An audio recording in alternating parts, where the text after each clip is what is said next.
ಬೆಳಗ್ಗೆ ಎದ್ದು ದೇವ್ರ ಸಾಮಾನು ಬೆಳೆಸಿ ಎಮ್ಮೆ ಕಾಯ್ಕೊಂಡು ಬಂದು ಕಟ್ಟಿ ಆಮೇಲೆ ಸ್ನಾನ ಮಾಡಿ ಹೋದ್ರೆ ಸಾಯಂಕಾಲದವರೆಗೂ ಊಟ ಇಲ್ಲ. ತಾವು ಅಗ್ರಿಕಲ್ಚರಿಸ್ಟ್ ಫಾರ್ಮಿಂಗ್ ಬ್ಯಾಕ್ ಡ್ರಾಪ್ ಇಂದ ಬಂದಿರೋದ್ರಿಂದ, ನಿಮ್ಮ ತಂದೆ ಅಗ್ರಿಕಲ್ಚರಿಸ್ಟ್, ತಾವು ವ್ಯವಸಾಯ ಕ್ಷೇತ್ರದಲ್ಲಿ ಇದ್ದಿದ್ರಿಂದ ಎಷ್ಟು ಚಾಲೆಂಜಿಂಗ್ ಆಗಿತ್ತು ಮತ್ತೆ ನಿಮ್ಮ ಬಾಲ್ಯದ ದಿನಗಳು ಹೆಂಗಿತ್ತು ಸರ್?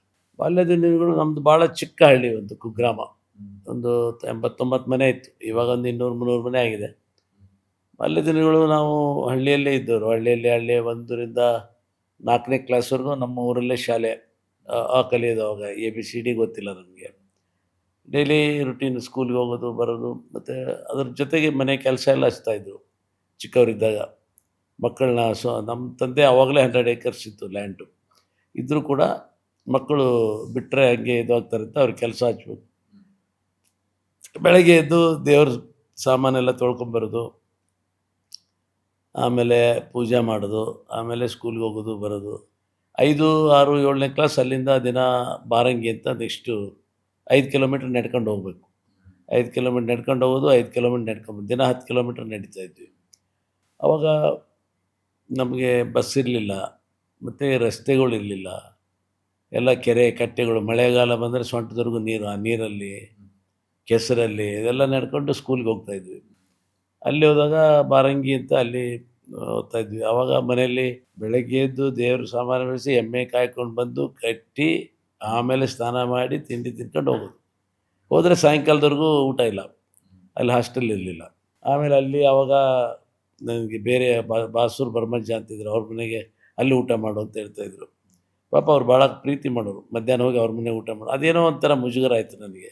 ಸ್ವಲ್ಪ ದಿನ ಆದಮೇಲೆ ಬಿಟ್ಟೆ. ಬಟ್ ಆವಾಗ ಬೆಳಗ್ಗೆ ಊಟ ಮಾಡಿ ಹೋದ್ರೆ ಸಾಯಂಕಾಲದವರೆಗೂ ಇಲ್ಲ, ಊಟ ಇಲ್ಲ. ಅಲ್ಲಿ ಒಂದು ಉಪ್ಪಾರದೊಂದು ಹೋಟ್ಲಿತ್ತು. ಆ ಹೋಟ್ಲಿಗೆ ಹೋದಾಗ ಒಂದು ಮಂಡಕ್ಕಿ ಕೊಡ್ತಾಯಿದ್ರು. 3 ಪೈಸೆ ಕೊಟ್ಟರೆ ಒಂದು ಪ್ಲೇಟ್ ಹಾಕಿಬಿಟ್ಟು ಹಿಂಗೆ ತಲೆ ಹೊಡೆಯೋರು, ಸವರೋದು.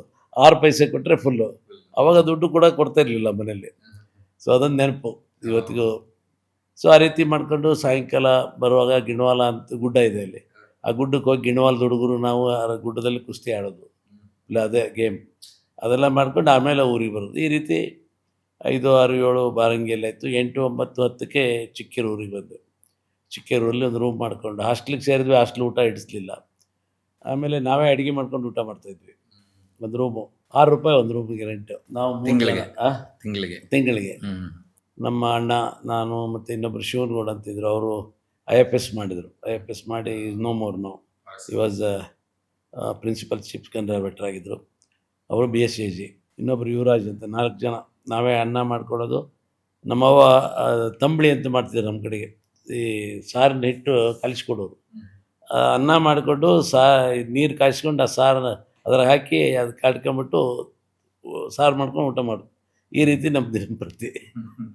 ಆವಾಗ ವಾರಕ್ಕೆ ₹1 ಕೊಡೋರು ನಮ್ಮಪ್ಪ ಖರ್ಚಿಗೆ. ವಾರಕ್ಕೆ ₹1. ವಾರಕ್ಕೆ ₹1 ಕೊಟ್ಟರೆ ಅದರಲ್ಲಿ ನಾವು ರೂಮ್ ಬಾಡಿಗೆ ಮತ್ತು ಎಲ್ಲ ನಮ್ಮ ಖರ್ಚು, ಎಣ್ಣೆ ಪಣ್ಣೆ ತರೋದು ಎಲ್ಲ ಮಾಡ್ಕೊಂಡು ಮಾಡ್ತಿದ್ವಿ. ಸೊ ಹೀಗೆ ಒಂಥರ ಆವಾಗ ಪ್ರತಿ ವಾರ ನಮ್ಮಪ್ಪ ಚಿಕ್ಕೇರೂರಿಗೆ ಕಾಯಿ ಮಾರಕ್ಕೆ ಬರ್ತಾಯಿದ್ರು. ತೋಟ ಅವಾಗಿತ್ತು. ಆವಾಗ 71, 72ದಲ್ಲಿ ₹10 ಒಂದು ಕಾಯಿ ನನಗೆ ಗೊತ್ತಿದ್ದಂಗೆ. 500, 600 ಕಾಯಿ ತರೋರು ಅವರು. ತಂದು ಕಾಯಿ ಮಾರಿಕೊಂಡು ನಮಗೆ ₹1 ಕೊಟ್ಟು ಹೋಗೋರು. ಸೊ ಅದೇ ರೀತಿ ಮಾಡ್ತಾಯಿದ್ವಿ. ಸೊ ಕಷ್ಟದಾಯಕವಾದಂಥ ಜೀವನ ಆವಾಗ.